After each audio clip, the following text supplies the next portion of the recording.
नमस्कार साथियों, स्वागत है आप सभी का। मैं अभिषेक, आप है मेरे साथ में 18 तारीख के करंट अफेयर के बारे में जानकारी लेने के लिए।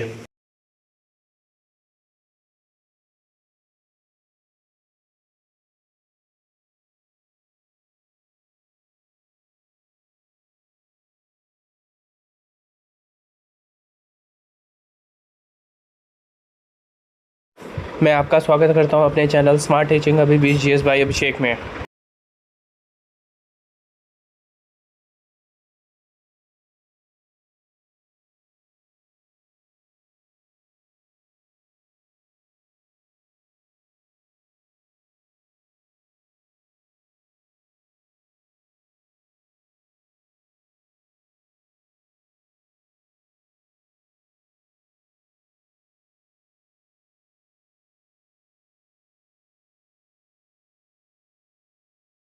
दिन मंगलवार, तारीख 18/3/2025। हमारा मिशन आपका सिलेक्शन। इसी थॉट के साथ शुरू करते हैं करंट अफेयर।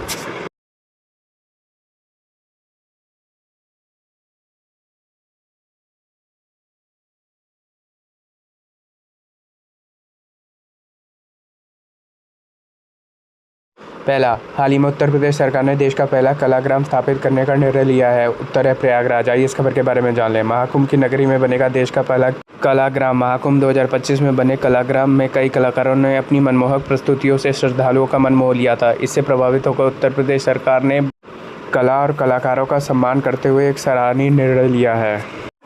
नदियों की संगम स्थली में होगा विभिन्न कलाओं का संगम। पहला, तीर्थराज प्रयाग में बनेगा देश का पहला स्थायी कलाग्राम। नेक्स्ट, 1 वर्ष में बनकर हो जाएगा तैयार। नेक्स्ट, महाकुंभ के समय 15,000 कलाकारों ने कलाग्राम में दी थी प्रस्तुति। नेक्स्ट, इसके बाद देश के अन्य सांस्कृतिक केंद्रों में भी स्थापित किया जाएगा कलाग्राम।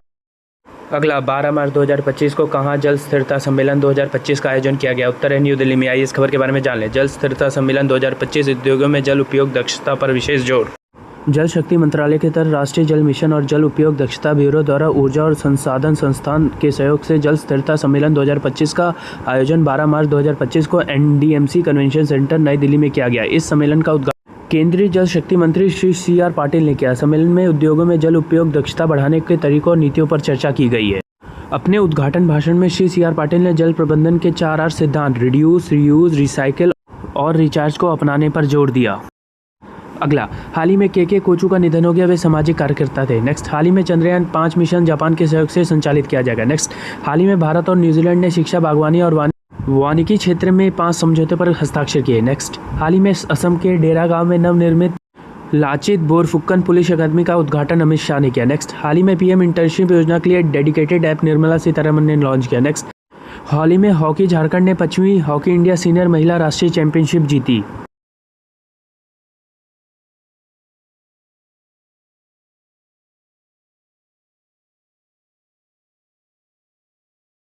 अगला, हाल ही में किसने शांति, करुणा और स्थिरता की संस्कृति को बढ़ावा देने के लिए गोल्ड मर्करी अवार्ड 2025 जीता। उत्तर है दलाई लामा। आइए इस खबर के बारे में जान लें। हाल ही में शांति, करुणा और स्थिरता की संस्कृति को बढ़ावा देने के लिए दलाई लामा ने गोल्ड मर्करी अवार्ड 2025 जीता। विस्तार से, दलाई लामा को उनके 90वें जन्मदिन पर गोल्ड मर्करी अवार्ड 2025 से सम्मानित किया गया। नेक्स्ट, यह पुरस्कार शांति, अहिंसा और पर्यावरण संरक्षण में उनके योगदान को दिया जाता है। नेक्स्ट, यह पुरस्कार वैश्विक शांति, करुणा और स्थिरता को बढ़ावा देने में उनकी भूमिका को मान्यता देता है।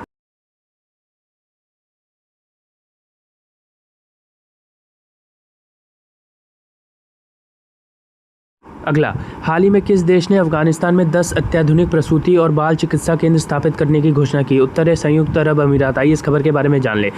अफगानिस्तान में 10 अत्याधुनिक प्रसूति और बाल चिकित्सा केंद्र स्थापित करेगा UAE। एक मानवीय पहल के तहत संयुक्त अरब अमीरात ने अफगानिस्तान में 10 अत्याधुनिक प्रसूति और बाल चिकित्सा केंद्र स्थापित करने की घोषणा की। इस परियोजना का उद्देश्य अफगानिस्तान में स्थिरता, विकास और समृद्धता को बढ़ावा देते हुए महत्वपूर्ण स्वास्थ्य देखभाल और आवश्यकताओं को पूरा करना है। प्रसूति क्लिनिक अफगानिस्तान के उन प्रांतों में स्थापित किए जाएंगे जहां इनकी सबसे अधिक आवश्यकता है। एक अनुमान के मुताबिक 1,15,000 से अधिक महिलाओं को इसका लाभ मिलेगा। अगला, भारत ने किस देश में प्रत्यक्ष विदेशी निवेश FDI का शीर्ष स्रोत बनकर उभरा है। उत्तर है दुबई। आइए इस खबर के बारे में जान लें। भारत प्रत्यक्ष विदेशी निवेश FDI के लिए दुबई में शीर्ष स्रोत देश बनकर उभरा है, जो लगातार चौथे वर्ष ग्रीनफील्ड FDI परियोजनाओं के लिए दुनिया का नंबर 1 गंतव्य है। दुबई में FDI का शीर्ष स्रोत। वित्तीय टाइम्स लिमिटेड के FDI मार्केट्स डेटा के अनुसार भारत, अमेरिका, फ्रांस और ब्रिटेन को पीछे छोड़कर दुबई में FDI के लिए शीर्ष स्रोत देश बन गया है। दुबई में FDI परियोजनाओं के लिए शीर्ष गंतव्य। दुबई लगातार चौथे वर्ष ग्रीनफील्ड प्रत्यक्ष विदेशी निवेश एफडीआई परियोजनाओं के लिए दुनिया का नंबर 1 गंतव्य स्थान बना हुआ है। भारत का निवेश 2024 में भारत ने दुबई में 3.018 अरब डॉलर का निवेश किया था, जो दुबई में कुल एफडीआई का 21.5% है। अगला, हाल ही में खान मंत्रालय ने किस राज्य सरकार ने सहयोग से देश की पहली अन्वेषण लाइसेंस ईईएल की नीलामी का शुभारंभ किया? उत्तर है गोवा। इस खबर के बारे में जान लें। सरकार ने महत्वपूर्ण खनिजों के लिए भारत की पहली अन्वेषण लाइसेंस नीलामी शुरू की। केंद्रीय कोयला एवं खान मंत्री जी किशन रेड्डी ने बृहस्पतिवार को महत्वपूर्ण खनिजों की 13 अन्वेषण ब्लॉक के लिए अन्वेषण लाइसेंस ईईएल की देश की पहली नीलामी का शुभारंभ किया। रेड्डी ने गोवा के मुख्यमंत्री प्रमोद सावंत की मौजूदगी में डोना पाउलो में अन्वेषण लाइसेंस की शुरुआत की, जो भारत के अप्रयुक्त महत्वपूर्ण और गहरे खनिज संसाधनों का उपयोग करने के उद्देश्य से एक बड़ा सुधार है। अगला, हाल ही में किस तारीख की नदियों के लिए अंतर्राष्ट्रीय कार्यवाही दिवस मनाया गया? उत्तर है 14 मार्च को। आइए इस खबर के बारे में जान लें। नदियों के लिए अंतर्राष्ट्रीय कार्यवाही दिवस 2025 क्या है इतिहास? हर साल 14 मार्च को विश्व भर में नदियों के संरक्षण के लिए अंतर्राष्ट्रीय कार्यवाही दिवस मनाया जाता है, जो नदियों के बढ़ते खतरों के प्रति जागरूकता बढ़ाने के लिए समर्पित एक महत्वपूर्ण अवसर है। यह दिन नदी क्षरण, जलवायु परिवर्तन और मानव गतिविधियों जैसे बांध निर्माण और प्रदूषण के प्रभावों को उजागर करता है। दुनिया की 60% से अधिक नदियां विभिन्न अवरोधों जैसे बांधों और कृत्रिम मोड़ों से प्रभावित है, जिससे पारिस्थितिक तंत्र और जल संसाधन संकट में। इस दिन का उद्देश्य नदियों की रक्षा और पुनर्स्थापन के लिए सामूहिक कार्रवाई को बढ़ावा देना है। अगला, हाल ही में सेंट पैट्रिक दिवस कब मनाया गया? उत्तर है 17 मार्च को। आइए इस खबर के बारे में जान लें। दुनिया भर में लाखों लोग हर साल 17 मार्च को सेंट पैट्रिक दिवस मनाते हैं। सेंट पैट्रिक दिवस क्या है और इसे क्यों मनाया जाता है? सोमवार को सेंट पैट्रिक दिवस मनाने के लिए हजारों लोग उत्तरी आयरलैंड के शहरों और कस्बों की ओर रवाना हुए। बेलफास्ट संगीत, सांस्कृतिक आयरिश भाषा और समुदाय का बहुसांस्कृतिक उत्सव होने का वादा करता है। डेरी सिटी और स्ट्रोबेन हमारी विरासत का जश्न मनाएगा, जिससे स्थानीय स्कूल, खेल क्लबों और नाटक समूहों से टोंगेटा पिप्पो लाए जाएंगे। इसी बीच संवाददाता केविन शार्की ने बताया कि आयरिश राजधानी में पार्टी पहले ही शुरू हो चुकी है और सोमवार को होने वाला मुख्य कार्यक्रम से पहले ही हजारों आगंतुक वहां पहुंच चुके हैं। अगला, हाल ही में किसे एएनआरएफ का सीईओ नियुक्त किया गया? उत्तर है डॉक्टर शिव कुमार कल्याण रमन को। आइए इस खबर के बारे में जान लें। शिव कुमार कल्याण रमन को अनुसंधान नेशनल रिसर्च फाउंडेशन का पहला सीईओ नियुक्त किया गया है।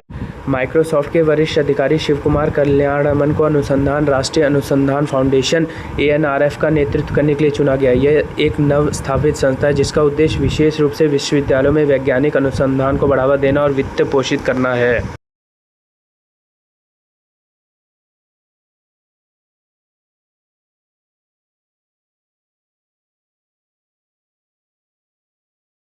अगला, हाल ही में चीन ने किस देश को अत्याधुनिक हथियारों और सेंसरों से लैस दूसरी नई पनडुब्बी सौंपी है? उत्तर है पाकिस्तान को। आइए इस खबर के बारे में जान लें।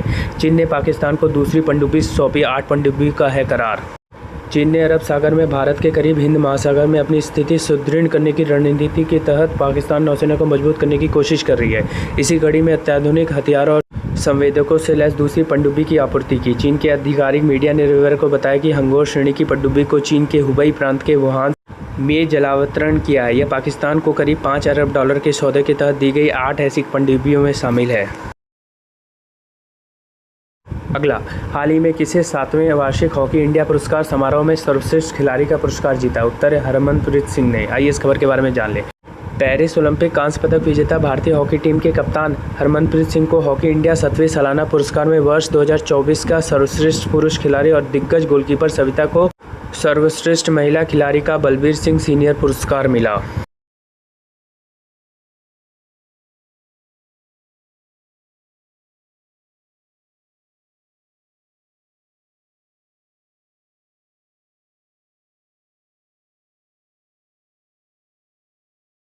अगला, हाल ही में कहा महामारी की तैयारी पर क्वाड कार्यशाला का उद्घाटन किया गया? उत्तर है न्यू दिल्ली में। आइए इस खबर के बारे में जान लें। भारत के नेतृत्व में हिंद प्रशांत क्षेत्र के लिए महामारी संबंधी तैयारी पर क्वाड कार्यशाला शुरू हुई।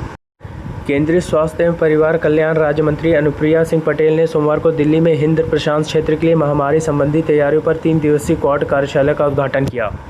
विदेश मंत्रालय के बयान के अनुसार स्वास्थ्य एवं परिवार कल्याण मंत्रालय और विदेश मंत्रालय द्वारा संयुक्त रूप से आयोजित 17 से 19 मार्च तक चलने वाली इस कार्यशाला का उद्देश्य वैश्विक स्वास्थ्य आपातकालीन ढांचे को मजबूत करना, तैयारियों को बढ़ावा देना और भविष्य के स्वास्थ्य खतरों के खिलाफ लचीलापन बढ़ाना है। धन्यवाद। आपका दिन मंगलमय हो। शुभ रात्रि। Good night.